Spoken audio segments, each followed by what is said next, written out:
Hello everyone, today I'm going to be giving you 5 tips on practicing and what you should be thinking about doing when you're practicing to improve your times.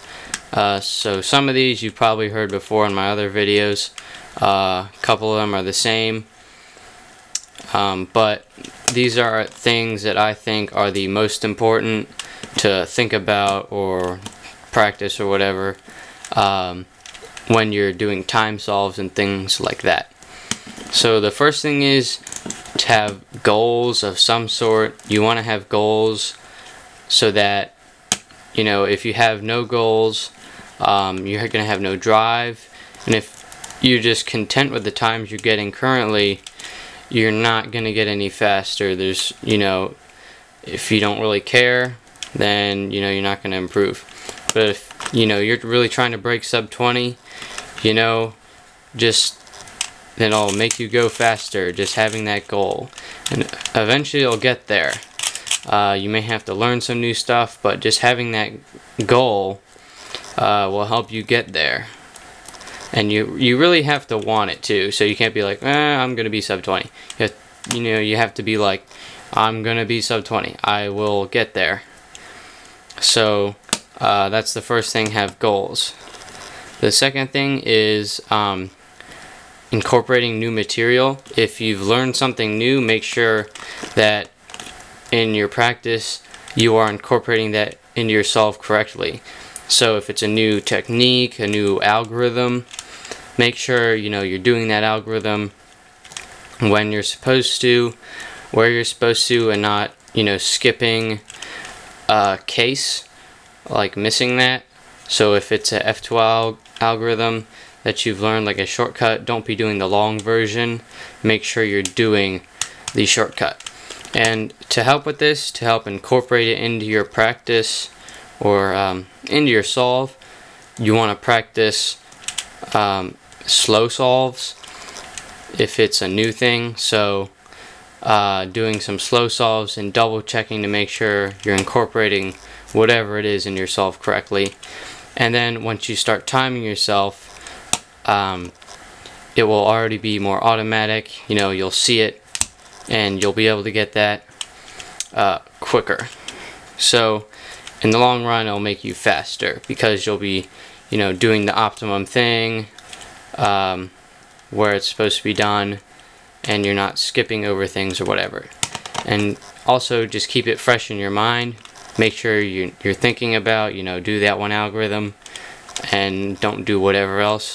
So a lot of it's, you know, just making sure you're thinking about it during your solve. Alright, so that's the second thing. The third thing, and this is kind of my opinion, but, you know, I think it helps a lot, is to focus on the cross and F2L the most of anything else. Last layer, you know, OLL and PLL, they will fall into place over time just automatically. But with OLL and PLL, it takes more mental effort, more focus. So I wouldn't really worry about OLL and PLL a lot, even if they're new. They will fall into place over time just fine. Doesn't take a lot of attention.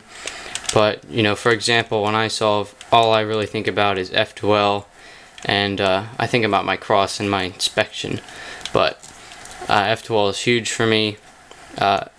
Like I've said before in my other videos, the cross and F2L are the most logical parts of the solve, so you can do a lot with them. And because of that, you know, there's a lot to improve upon. So that's my third tip, is to focus on that. So tip number 4 is to use your inspection time to your advantage. And I actually kind of encourage going over inspection time. I do this when I practice just to figure out the optimum case, or, you know, do an extended cross, plan out your first pair.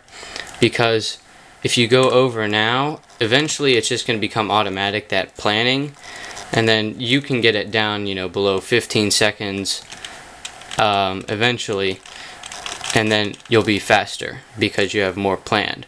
But if you're always sticking, you know, 15 seconds and you know, currently you can only get just the cross. You know, it's going to be a lot harder for you by strictly sticking within those 15 seconds to get, you know, an F12 pair planned in there versus going over. So I actually kind of encourage going over inspection time just to improve. So that's my fourth thing. My last tip is something that I don't really think you can be perfect at. You can be pretty good at it, but you know, it's always something to be thinking about and trying to work on, is look ahead. As I said this many times, I think it is the most important part of a solve, because if you have pauses and whatever, it's real easy to eliminate them and shave down time that way without learning anything new, just by eliminating those pauses.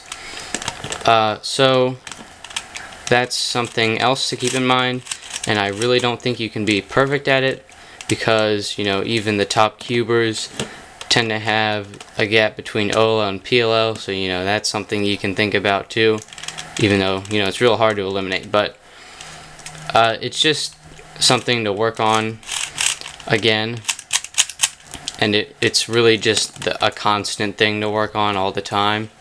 So that's why I'm including it in this list, because you should always be thinking about it, and all the other tips in this video. So hopefully these 5 tips are going to help you and help you improve, and put any questions or video ideas in the description, and thank you for watching.